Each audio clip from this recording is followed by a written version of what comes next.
In the 5th year of our marriage, the impoverished student I had sponsored became my husband's secretary. In the 6th year of our marriage, my husband bought a villa for the secretary's dog. It was all because the secretary posted in her social circle, "My dog is my baby. Whoever gives it a home is its daddy."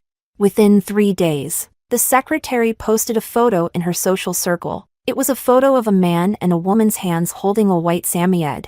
The caption read, "Our little family of 3. The man's hand was wearing a wedding ring identical to mine. I casually liked the post, and it was quickly deleted. Minutes later, my husband, who hadn't been home for half a month, called me angrily, shouting, "Is it just because your shares in the company were taken back? I've already told you that in terms of professional skills, Jill is better at managing the company than you. Are you bored out of your mind, sending her nasty messages?"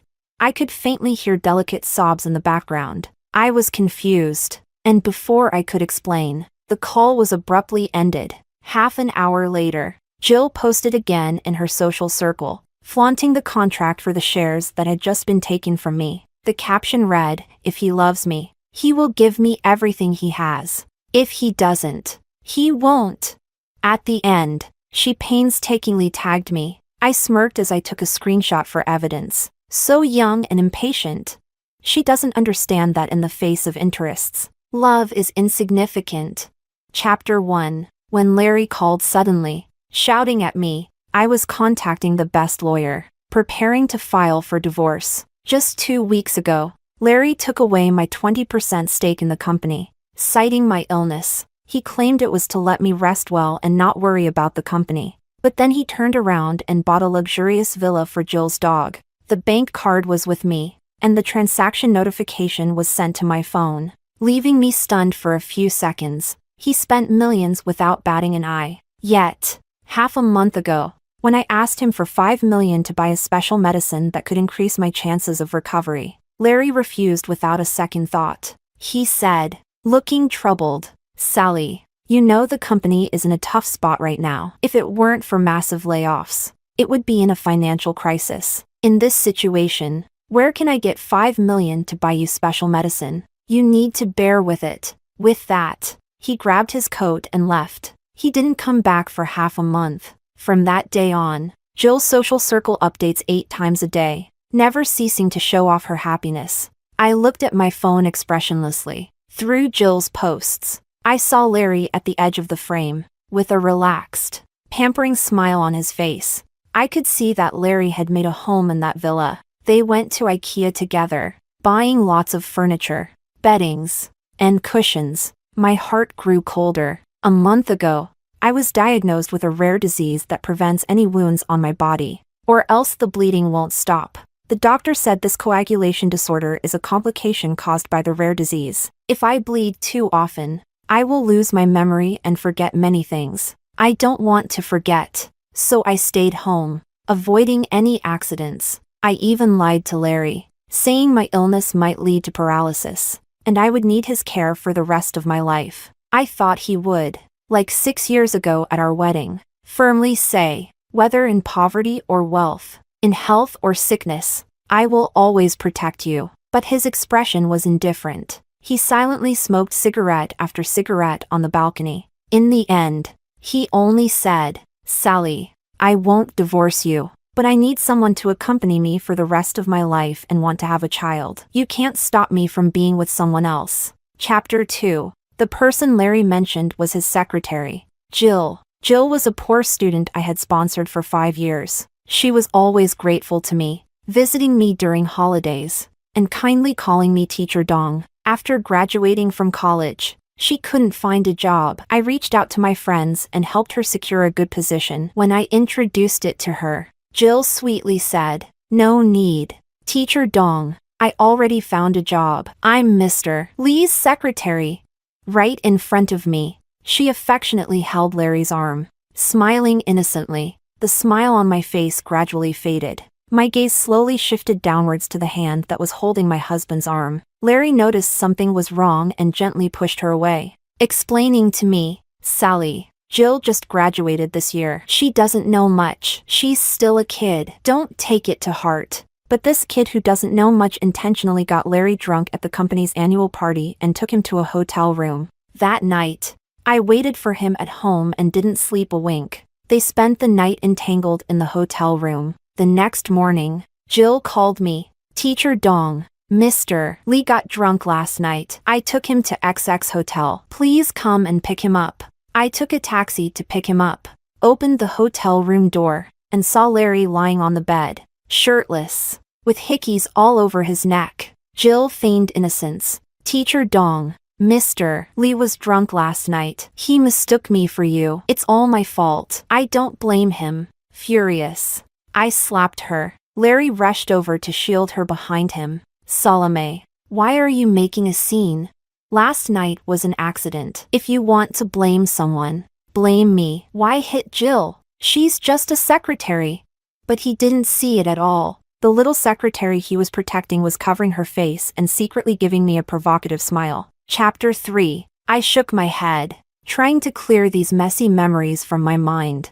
I continued to bury my head in reviewing the evidence organized on my laptop. For the past 2 years, Larry had been spending money on Jill, buying her designer bags, clothes, and skincare products. I had taken screenshots and gathered evidence of all the expenses. I was curious why Larry didn't hide his relationship with Jill from me. Instead, every penny he spent wasn't hidden from my view. A few months ago, when I asked him this question, Larry just pondered for a moment and then said seriously, Jill is so pure. I don't want her to be the other woman. She is my girlfriend. I suddenly laughed. I couldn't help but ask him, what about me? We've been married for 6 years. What do I mean to you?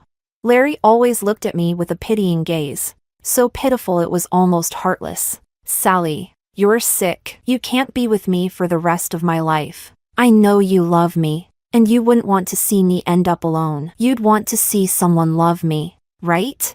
At that moment, I understood. Some men are destined to be heartless. After Larry bought a villa for Jill's dog, I decided to get a divorce. I transferred all the money and assets under my name as much as possible, some to my mother and some to my best friend. Even if something happened to me, I wanted them to live well. After organizing the divorce evidence, I drove to the company. The receptionist was surprised to see me, raising an eyebrow and smiling. Mrs. Lee, what brings you here? Long time no see. Usually, when Larry's company had issues, I would come to help strategize and get him through tough times. The veterans in the company all knew that half of the credit for the success of Lee Group belonged to me. I smiled. Where's Larry? The receptionist glanced inside guiltily, her face showing some hesitation. Mr. Lee should still be busy. I stepped forward to go in, but the receptionist hurriedly stopped me. Mrs. Lee, Mr. Lee instructed that no one is allowed to enter. If you have an urgent matter, you can tell me, and I will pass it on for you. I gently tugged at the corner of my mouth, took out a divorce agreement from my bag. I'm here to divorce him. Chapter 4. As soon as I finished speaking, the entire company fell silent. The employees at their desks looked at me in shock, and many began whispering to each other. The receptionist was so stunned that she couldn't close her mouth. Taking advantage of her daze, I walked past her and pushed open Larry's office door. No! The receptionist's voice came too late. The door was already open. Inside the office, Jill was sitting on Larry's lap, his hands tightly around her waist as they kissed passionately. From outside came a series of gasps. The murmurs grew louder. No wonder Mrs. Lee wants a divorce. Mr. Lee is openly cheating in the office. I always suspected something was off with Secretary Zhou. She's just a home-wrecking fox, utterly shameless. The people inside turned around slowly upon hearing the commotion. When they saw me at the door, Larry's face immediately darkened. Salome, what are you doing here at the company? With a cold expression, he ordered the curious employees to get back to work. If anyone continues to watch, go to the finance office to collect your paycheck and get out. Everyone was cautiously observing my expression. They thought I had come specifically to catch them in the act, or that I would put on a dramatic show. But I no longer cared. Without expression, I handed him the divorce agreement in my hand. Larry, review the terms to see if there's anything you want to add. Let's get divorced today. Larry abruptly looked up at me, stunned. After a moment, he chuckled softly. Salome, has your illness fried your brain? Do you know what you're saying? You now have a rare disease. Leaving me. Forget about remarrying. Even survival will be an issue. And besides, after the divorce, you'll have nothing. Are you sure you want to get divorced? I shook my head and laughed coldly. Larry, I suggest you read the terms first. And there's a prenuptial agreement beneath the divorce agreement. Once you read it, you won't say such things. Chapter 5. 6 years ago, when Larry knelt down to propose, he voluntarily handed me a prenuptial agreement. It specifically stated that he would remain faithful to me for life. If he cheated or changed his mind, he would leave with nothing, leaving all the assets to me. All these years, I stayed by his side, never leaving. I watched him go from having nothing as a small employee to becoming a big boss worth millions. It seems he had long forgotten his promise. He had even completely forgotten about the prenuptial agreement. Upon hearing my words, Larry's expression changed slightly, and he lowered his head to check the documents. He roughly flipped through a few pages, his face turning ashen. Seeing he had read enough, I spoke calmly. I consulted with a lawyer. The prenuptial agreement is legally binding. Today, I came for your signature, and by the way, to take back the ownership of the company. My words were firm, but Larry's face grew darker and darker. He gave me a deep look, then approached and laughed. Salome, do you think you can threaten me now? When I wrote that prenuptial agreement, it was just for fun. Do you really think I can hand over such a big company just because I say so? What a joke! Larry sneered and raised his hand, tearing the prenuptial agreement to pieces. Furious, I picked up the ashtray on the table and threw it at him. Larry, you are truly despicable. Larry stood there like a ruffian, laughing and not even dodging as the ashtray flew towards him. It hit him squarely on the forehead, instantly creating a gash, with blood flowing down the side of his face. Larry! Jill, holding a cup of tea at the door and eavesdropping, rushed toward me upon seeing Larry's forehead bleeding. Salome, you shrew, how could you hit Larry? He must be in so much pain with that cut on his forehead. With a face full of concern, Jill tried to approach to comfort him, but Larry stopped her. Jill glared at me with hatred. You shrew, are you crazy for money? Now that you're sick, you can't take care of Larry for life. Why morally bind him? Even if you get divorced, you should leave with nothing. Chapter 6. Jill, seeking revenge for Larry, picked up the shards of the broken teacup from the floor and rushed at me. I'll make you feel Larry's pain too. Seeing the sharp shards about to touch my skin, I realized the danger and hurriedly stepped back, but Jill still came at me fiercely. She lost her balance and nearly fell, the shard cutting into my calf, instantly drawing blood. My face turned pale. I tried to cover the wound with my hand, but the blood kept flowing, and I couldn't stop it. Suddenly, I remembered the doctor's warning. You must avoid any injuries. One of the complications of your rare disease is a blood clotting disorder. If the bleeding doesn't stop, it could be fatal. Panicking, I grabbed tissues from the table and pressed them to the wound on my calf. But soon, the tissues were soaked with blood. Wah wah wah. Jill, standing aside, exaggeratedly held her finger, forcing out a few tears. Larry, my finger is bleeding. What should I do? Larry's face immediately filled with concern, and he lifted her in his arms. Jill, don't be afraid. I'll take you to the hospital right away. As Larry walked past me, I grabbed his pant leg desperately. Larry, call an ambulance for me. If the bleeding doesn't stop, I'll die. Larry paused, turned back, and looked at me coldly. Salome, are you done? It's just a cut, a little blood. Do you really have to curse yourself with death? Don't think that pulling this stunt will make me agree to divorce you. Dream on. Chapter 7. I looked sadly at his hurriedly retreating figure. Jill was cradled in his arms. Before leaving the office, she didn't forget to give me a provocative glance. When Jill picked up the shard, her finger got a small cut, and he made a big fuss about taking her to the hospital. Yet I was bleeding profusely. Larry completely ignored it. It's true what they say. When love is gone, nothing matters. Even if you hang yourself, he'll think you're swinging. In the end, it was the receptionist who called the ambulance for me. By the time it arrived, I had lost so much blood that I had fainted. The young female employees had never seen anything like this before. Pale with fear, they all followed me into the ambulance. I don't know how long it was before I woke up, and when I did, I saw the receptionist with red eyes sitting by my hospital bed. "Mrs. Lee, you're finally awake." My gaze fell on the phone she was holding tightly. It showed dozens of missed calls, all from the contact marked Mr. Lee. I curiously glanced at the 4-bag hanging by my bed. It was a bag of bright red blood, and the wound on my calf had stopped bleeding. "Mrs. Lee, the doctor said you have a blood clotting disorder. You've been unconscious for a whole day and night. We took turns donating blood to you, and that's how the bleeding finally stopped." As she spoke, the receptionist started crying again. "I never expected Mr. Lee to be so heartless. You're so seriously ill, and he hasn't come to see you even once." My brain felt muddled for a moment. It took me a while to realize who she meant by Mr. Lee. Finally, I remembered she was talking about Larry. The doctor was right. If I lose too much blood, I'll start to forget, little by little, about the people and things in my life. If that's the case, I need to act quickly to reclaim the company and all the assets. Since Larry won't agree to sign the divorce agreement or leave with nothing,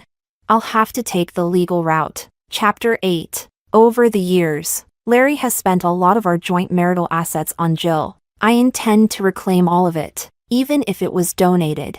I won't let such an ungrateful person benefit. Just as I was contacting the lawyer, the receptionist suddenly ran over with her phone. "Mrs. Lee, something bad has happened. What happened a few days ago has been posted online, and now everyone is insulting you." I looked up.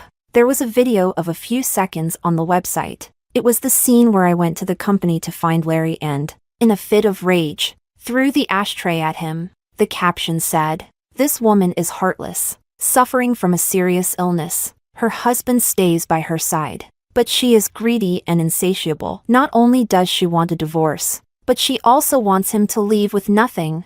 The comments below were even more outrageous. "I know this woman. She used to be a teacher, but then she probably lost her mind and went into business. I heard she's very cunning. To divorce her husband, she did whatever it took, even sending the student she sponsored to her husband's bed. This woman is terrifying. Whoever marries her is doomed."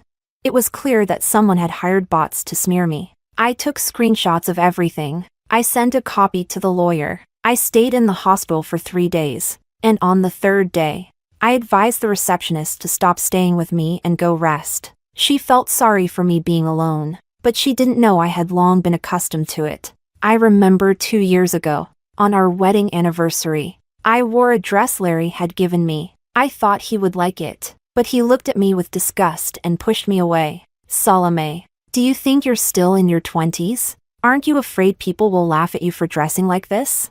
Now you're at least the wife of a CEO. You should look the part. Don't dress so garishly all the time. You embarrass me." Since then, I voluntarily stayed out of the public eye. When the media interviewed Larry, I would hide far away. At first, he would tell reporters that we started the company together from scratch, but gradually, it became all his achievement. Chapter 9. I also remember when Larry bought a villa for Jill's dog a few days ago. I couldn't help but call him. Before I could say anything, Larry snapped at me. "Salome, are you trying to get back the 20% company shares again? I've already told you. Since you're sick now, just stay home and rest. Don't worry about the company matters. Besides, Jill is a professional and can help me handle work issues. Don't try to get the shares back." Every time I think about this, I feel he is heartless. When we started the business together and the company faced difficulties, he got drunk and felt he couldn't go on. I was the one who negotiated, glass after glass, securing opportunities. When we overcame those difficulties and the company finally rebounded, he hugged me excitedly, his eyes red, promising me, "Honey, I will never let you suffer like this again. I will make you the most enviable CEO's wife, and you will be happy, having whatever you want. But now, I can't even get a divorce. But I still try to remember these moments with Larry. If I don't, I might forget them completely over time. Lying alone in the hospital room, half asleep, someone opened the door. In the dimly lit room, a familiar figure walked in. His name was on the tip of my tongue, but I couldn't say it as I stared at his face, until Larry sat beside me and spoke softly. "Sally, I haven't visited you these past few days because I wanted to punish you. Always talking about divorce. It seems you've really been spoiled, since you keep thinking about the company matters. I talked to Jill today, and we'll give you back the 20% company shares. From now on, you go your way and she goes hers. You're not allowed to bother her or talk about divorce again." I stared at Larry's pretended calm expression at that moment. I couldn't help but laugh. How could I not know his intentions? But it's a pity that after 6 years of marriage, he still doesn't understand me. "Larry, I think I've made it very clear. I don't want the 20% company shares. I want to take back the entire company. Larry, you cheated, and you have to leave with nothing. That was your promise." Chapter 10. Why do you insist on getting a divorce? Larry frowned deeply. "Can you still live as well as you do now after leaving me?" I let out a bitter laugh. Hidden in the darkness, the Larry I once knew had long disappeared, replaced by someone unrecognizable. He was now convinced that I wouldn't dare to divorce, couldn't divorce, and even believed that I shouldn't divorce. He thought I was like a parasitic vine, unable to survive without him. What a joke! I'm not afraid of dying, so why would I continue to endure this miserable life just for a bit of comfort? Divorce is the only option. Larry, you and I both know our feelings for each other have completely broken down. This is the path you chose yourself. After saying this, I closed my eyes. Larry probably saw that I was unmoved and stubborn. He stared at me silently for a long time. Finally, he left without saying a word. The day I was discharged from the hospital, I called my lawyer and arranged to meet him at a cafe. But before I could leave the hospital, a swarm of media reporters surrounded me. "Mrs. Lee, is it true that you and Mr. Lee are getting divorced? Is it true that you're using all means necessary to divorce Mr. Lee and leave him with nothing? Is it true that you allowed a poor student you sponsored to sleep with your husband? Don't you find that disgusting?"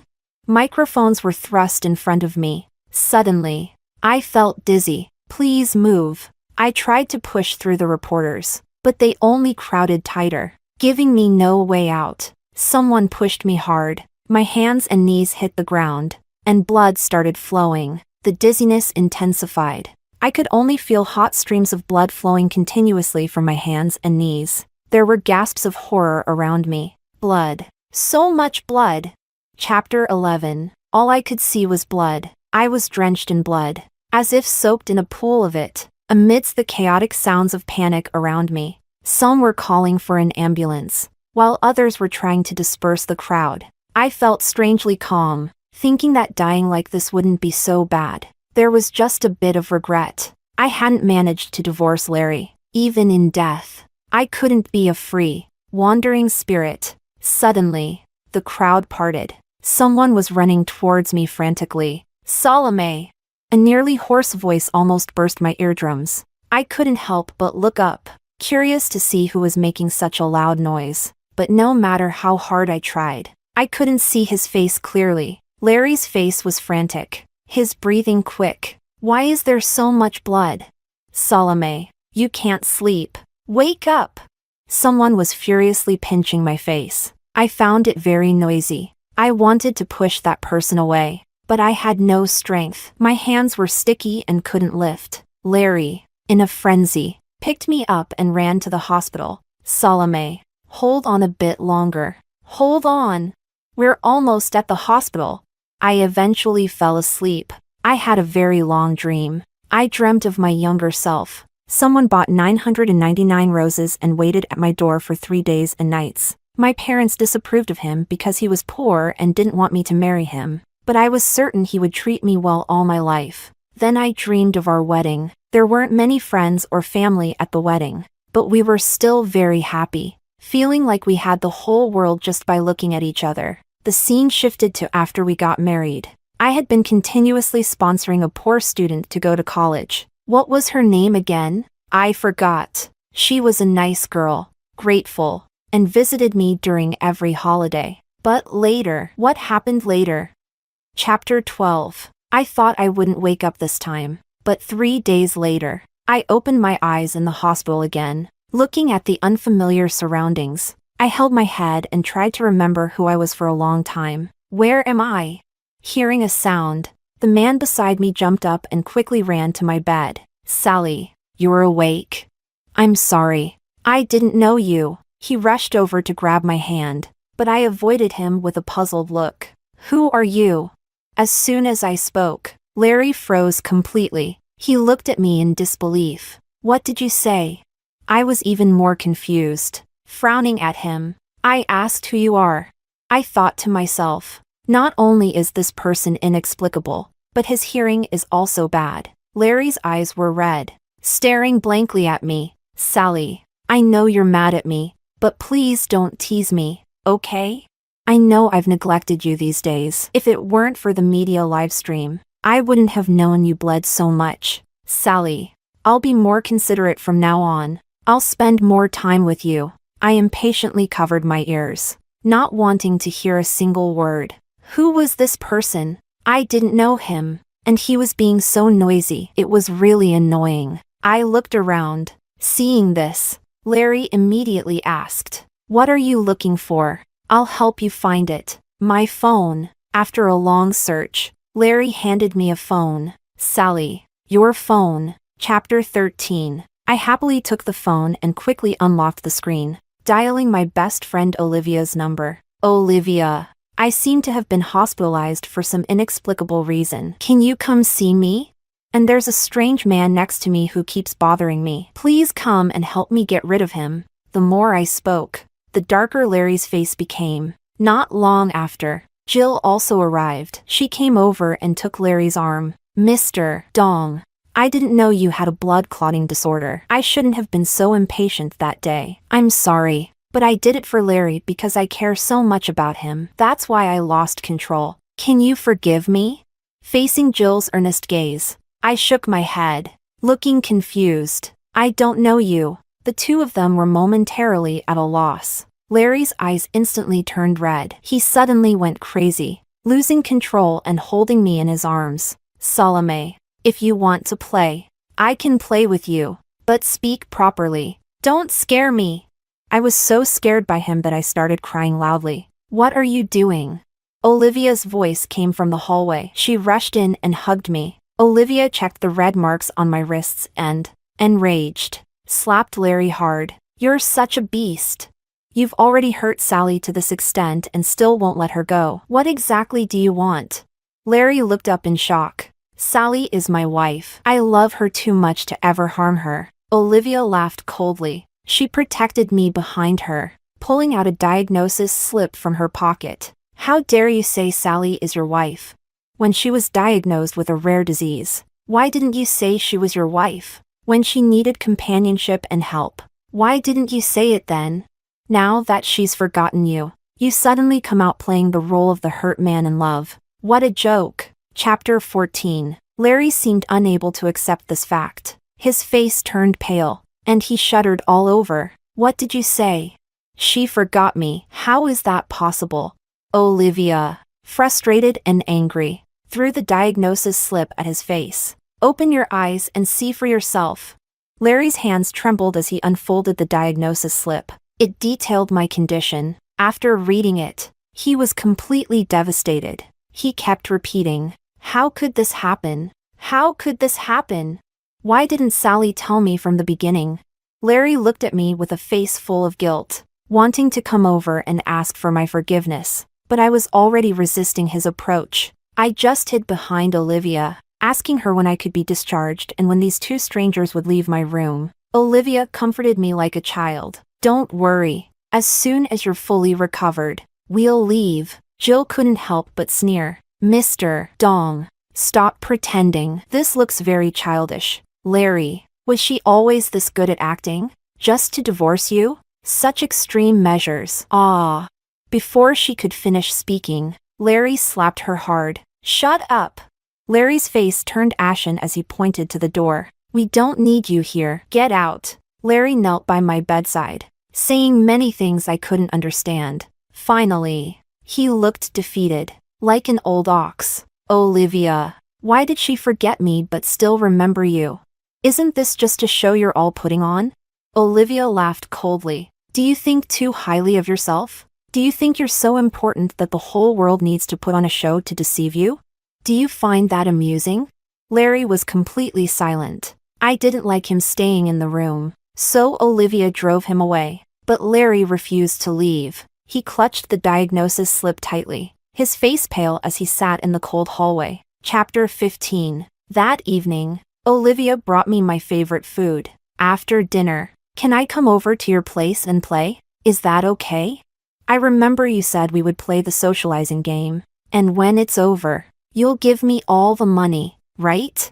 Olivia was taken aback for a moment, then smiled knowingly. Sure, the doctor said my memory stopped 6 years ago. Many things that happened in the past 6 years, I had selectively forgotten. During dinner, Larry set up my bowl and chopsticks, poured water, and gently reminded me, Sally, stop looking at your phone and eat properly. I ignored him entirely, laughing out loud at something on my phone. I showed a post from my social media to Larry, laughing so hard my stomach hurt. Look at this. It's so funny. This guy bought a villa for his secretary's dog. Ha ha ha. Larry didn't laugh. Instead, his eyes turned red as he stared at me, his brows furrowed. When Olivia told me this story, I realized there are such fools in the world, neglecting his own wife and spending millions on someone else's dog. Olivia asked me what I thought. But it's obvious, isn't it? Even a child could see that the man wants to make his secretary his wife. He doesn't want his original wife anymore. I shook my head in disbelief and put down my phone. Just as I was about to eat properly, someone grabbed my arm tightly. Larry was in tears, crying uncontrollably. No, Sally, that person still wants his wife. Chapter 16. Impossible. I slammed down my chopsticks, thinking he was wrong. Even a 3-year-old knows that where a man's money goes, his heart follows, right? Even if that man's wife didn't see what happened between them, she must have already guessed that the man has changed his heart. If it were me, I wouldn't want such a man as my husband, even if it killed me. After saying this, I continued to enjoy my meal, but the person beside me was stiff, like a stone. The doctor said I had amnesia, that I couldn't remember many things. I often held my head thinking for a long time, not noticing anything missing in my mind. It still felt like life was the same as before. After dinner, I went to play with Olivia, but unlike before, she now had to work every day and was busier than ever. And that inexplicable man kept coming to see me every now and then. He would often cry with red eyes, and he would call my name, asking for my forgiveness. Once, I couldn't understand and turned to ask him, You keep asking for my forgiveness, but why don't you tell me what you did wrong? Larry was completely stunned. He thought for a long time. Sally, my biggest mistake was pushing you away, being blinded by delusions, blind in heart and eyes. Now I have completely severed ties with Jill. I have already taken back that villa. Sally, I saw your diary and the divorce agreement in the bedside drawer at home. I looked carefully. Besides the divorce, I agree to everything else you want, okay? I don't even want the company anymore. I'll give it to you too. Just please get better quickly. Remember me, okay? I shook my head. He said too much, and it was all such nonsense. I couldn't remember any of it. Chapter 17. Larry still insisted on taking me back from Olivia's house. Sally is still my wife. We haven't divorced yet, and it's not appropriate for her to live in someone else's home. Olivia shielded me behind her and asked for my opinion, whether I wanted to go with him. I quickly shook my head. I don't want to. I don't like this man. Larry's face turned ashen. He stared at me blankly, his eyes reddening once more. I disliked him even more. Later, Olivia helped me buy a bigger house, saying that the money for the house came from my ex-husband. He sold the company. He also agreed to divorce me. I asked her why. Did Larry go back to Jill? Or did he go to the secretary's dog? Olivia chuckled. Then her eyes turned red. He died. He was distracted on the way back and got into a car accident. Before he died, he decided to donate his organs to you, to help cure your rare disease. Sally. I heard the young secretary was pregnant with his child, but Larry refused to acknowledge it. He said it was just a fling, and you were his only wife. If you knew all this when you were clear-headed, would you choose to forgive him? I shook my head. In fact, after the surgery, when my body recovered, all those memories came flooding back. I knew that during my period of amnesia, Larry had been trying to make amends and seek my forgiveness after learning the truth. I knew he had sent the pregnant Jill to have an abortion and had cut ties with her completely. I also knew he genuinely regretted it, but I wouldn't forgive him, because his regrets and apologies couldn't make up for the pain I had endured.